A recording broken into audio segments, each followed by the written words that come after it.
cada 2 brasileiros não se exercita suficientemente, de acordo com os dados da Organização das Nações Unidas.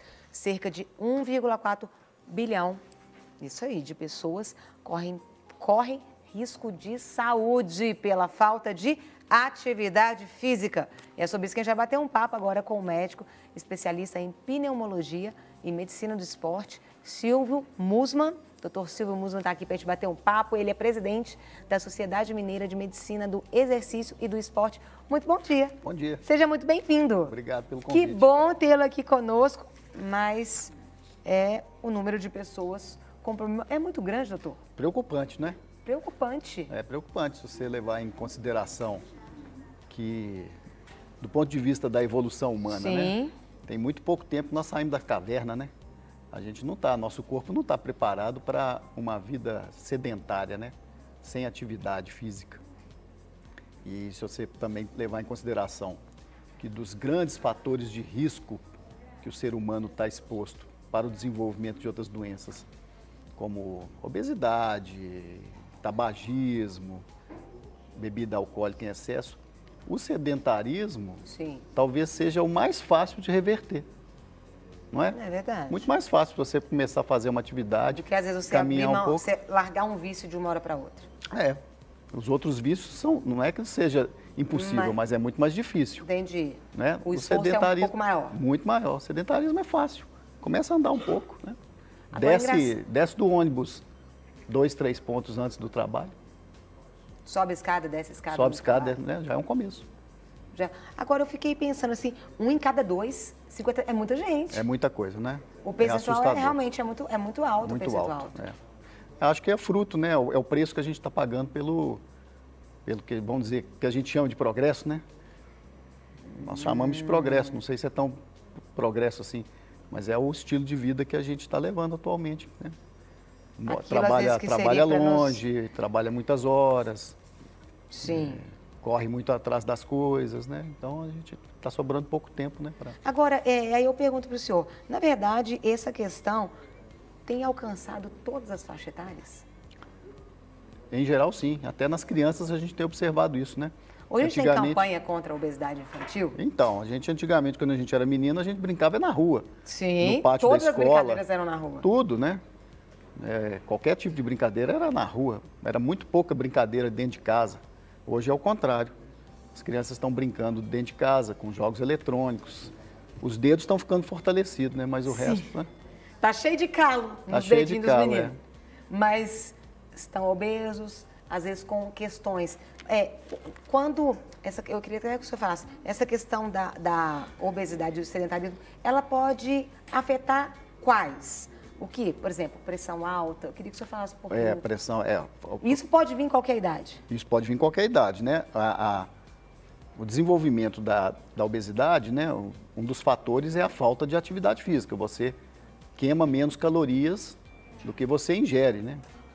O outro lado é a oferta excessiva de alimentos calóricos. Sim. Então, o obeso ele tem uma chance muito maior de desenvolver doenças cardiovasculares, ter um infarto, ter um derrame cerebral, ter um diabetes, né?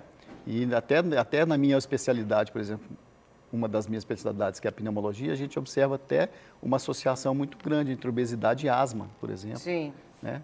Então, é um grande fator de risco para o desenvolvimento de doenças. Agora, pessoal que está ali, eu tenho que começar. Todas as idades podem. Um diabético pode fazer atividade física? Todas as idades, todas as pessoas podem. Não existe fator de... Uma grávida pode fazer uma atividade física? Pode fazer. É óbvio que você tem que estratificar o risco. Sim. Você tem que saber quem é aquela pessoa e separá-la de acordo com faixa etária, de acordo com a existência ou não de outras doenças, para você definir o que ela pode fazer e o quanto que ela pode fazer. Isso é um processo que a gente, na especialidade, né, na medicina esportiva, a gente chama de avaliação pré-participação. Sim. Que é muito importante fazer isso, né? Porque, a princípio, a atividade física é uma coisa saudável e não deve trazer risco para a pessoa. Mas ela pode trazer, dependendo, como você falou, da existência de uma doença, de um diabetes, de uma pressão alta, de uma doença, uma insuficiência cardíaca. Então, a pessoa ela tem que ser avaliada para saber o quanto que ela pode fazer de atividade para que o exercício seja benéfico e não desencadeante de um problema. E dentre essas questões que podem desencadear esse sedentarismo, doutor, dentre esses pontos, você adquirindo, você vai acabar tendo ele para a vida toda ou pode reduzir? Porque às vezes a gente não tem noção daquilo que você traz para a sua saúde. E às vezes você não precisaria de ter aquela enfermidade, aquela questão, e você trouxe pela má administração do seu corpo, não usar bem, e vai ter que levar aquilo para o resto da sua vida. Algumas situações elas podem ser revertidas, né? Então, por exemplo, digamos que você, num determinado momento, desenvolva uma hipertensão arterial que você precisa começar a tomar remédio. Sim. Mas se você começa a mudar seus hábitos de vida, se você emagrece, se você inicia um programa de atividade física regular, você pode, de repente, em determinado momento, até retirar medicamentos. Mesma coisa um diabetes tipo 2, um diabetes que não é Sim. aquele que depende da insulina, né, que você está tomando um comprimido. Se você emagrece, se você adere às orientações dietéticas, faz uma atividade física regular, você pode, em determinado momento, ter um controle mais adequado da glicose e não precisar mais de medicamentos. Então, algumas das situações, elas podem reverter, sim. Então, ó, tem chance para você, hein? É o momento de... Hoje é terça-feira, você fala assim, vou começar tudo na segunda. Mas na terça, não tem que ter um dia. O importante é começar. Isso mesmo, pode começar na quarta-feira, não precisa ser na segunda, não. E eu queria também que você participasse aqui, ó, 319-8402-9756, o nosso WhatsApp. Manda por escrito, tira sua dúvida, aproveita aí que nós estamos falando sobre 1 em cada 2 pessoas aí, ó, gente, tem tido problemas aí de saúde por causa do quê? Do sedentarismo. Eu queria que colocasse, tem uma arte que colocasse na tela, com algumas informações importantes, dados da Organização Mundial da Saúde, que fala que praticamente 1 em cada 2 brasileiros não se exercita, gente. 36% não exercita suficientemente. Reino Unido, 36%, Estados Unidos, 40%, Brasil, 47%. No Brasil, entre as mulheres, a ociosidade é ainda maior que a média. Que horror! 53,3%. Enquanto a prevalência de inatividade entre os homens é de 40,4%. O que o senhor diz a respeito disso? Como é que a gente muda isso, gente? As mulheres parece que foram mais vítimas, né, desse processo. É verdade. Porque elas incorporaram na sua vida uma atividade profissional fora de casa, né? Porque antes era cuidar de casa, cuidar dos filhos, agora ela tem que trabalhar também. Então ela colocou em cima das suas costas uma tarefa a mais e menos tempo para fazer atividade física, né? Eu acho que o problema, ele começa a chegar a níveis de saúde pública, né? Isso daqui a alguns anos, é uma bomba que vai estourar. Tanto de gente doente e o Estado vai ter que pagar o tratamento e as consequências dessas pessoas. Então, eu acho que é uma questão que começa a ter que ser vista em termos de saúde pública. E aí a gente tem que ver qual é a estrutura que o Estado está oferecendo para as pessoas saírem dessa arapuca, dessa sinuca, né? Dessa inércia ali. Dessa inércia, né? Eu não gosto muito do termo ociosidade, porque ocioso parece que não está fazendo nada na vida, né? Mas faz um tanto de coisa que não aquilo que deveria. Que não aquilo, Mas eu acho que são coisas que têm que começar a ser pensadas. Por exemplo, vou dar um exemplo, né? Não sei se é fácil implementar. E se, de repente, uma parte da carga de trabalho pudesse ser cumprida com atividade física, né? Então são propostas que de repente podem aparecer e tem que ser debatidas com a sociedade toda, ver a viabilidade disso, mas eu acho que alguma coisa tem que começar a ser feita porque isso mais para frente vai custar muito caro para o Estado. O que o senhor acha, por exemplo, aí o pessoal pode falar assim, mas hoje nós estamos instalando algumas academias públicas em algumas praças, né, diante daquele tipo que é apresentado, seria suficiente? As pessoas poderiam estar usando, isso ajuda, não, ou só colocar aquele tipo de aparelhagem, não são suficientes, ou teria que ter alguém para poder ensinar, senão o dano pode ser pior do que fazer? Eu acho que você usou o termo certo, eu acho que é uma medida necessária, mas não suficiente, né? Pode ser aprimorada o processo, eu acho que a estrutura de atendimento tem que ser melhor.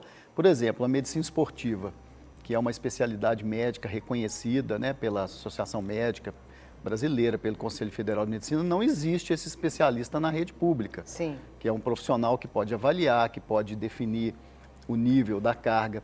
Então, as academias da cidade, acho que é um programa sensacional, mas que ele pode avançar e pode unir essas equipes médica, educador físico, fisioterapeuta, porque o perfil de pessoas que procura a gente não conhece, não sabe. Às vezes é um sadio, mas às vezes não é uma pessoa sadia.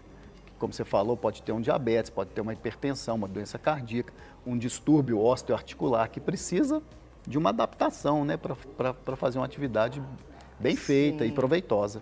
Eu fico pensando aqui, doutor Silvio, né, quando a gente fala 1 em cada 2 brasileiros não exercita suficientemente, na verdade a gente está falando uma coisa, mas junto com isso vem, com certeza, está tudo alterado, né?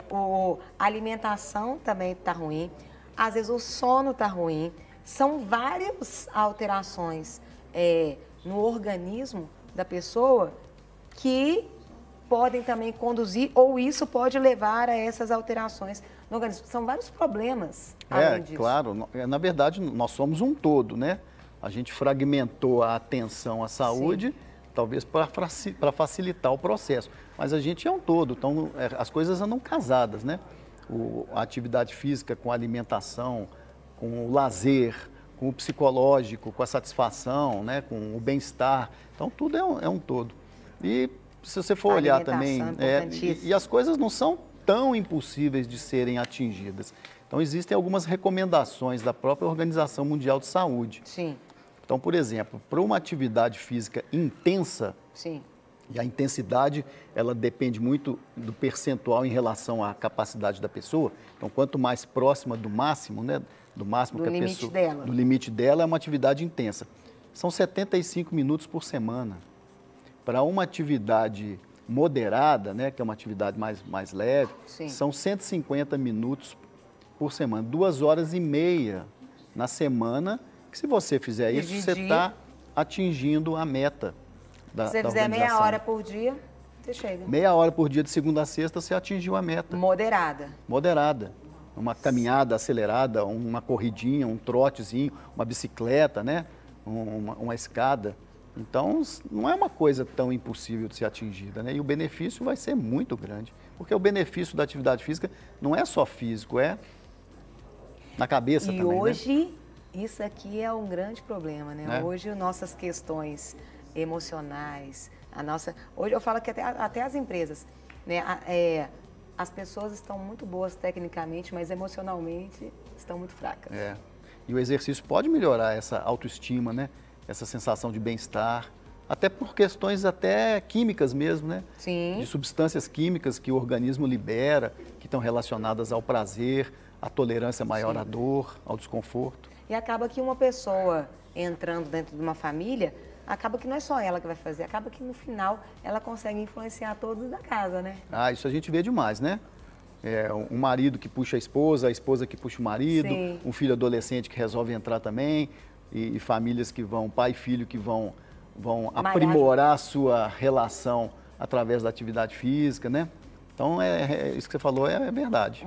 Um vai puxando o outro, Um vai puxando o outro, né? E acaba virando... Do mesmo jeito também que um desanima o outro, né? Que igual às vezes eu ouço muito no consultório, né? Eu não consigo parar de fumar porque o meu cônjuge fuma. Então, tem esse lado negativo também, né? Mas aqui a gente está batendo esse papo aqui, gente. 1 em cada 2 brasileiros não exercita suficientemente. Uma pesquisa da Organização das Nações Unidas. Não quer ficar um segundo por fora da nossa programação? Agora você pode nos acompanhar através das plataformas digitais. Não perca tempo. Acesse, curta e siga-nos. Fique por dentro de tudo o que acontece por aqui. Rede Super, inspirando você.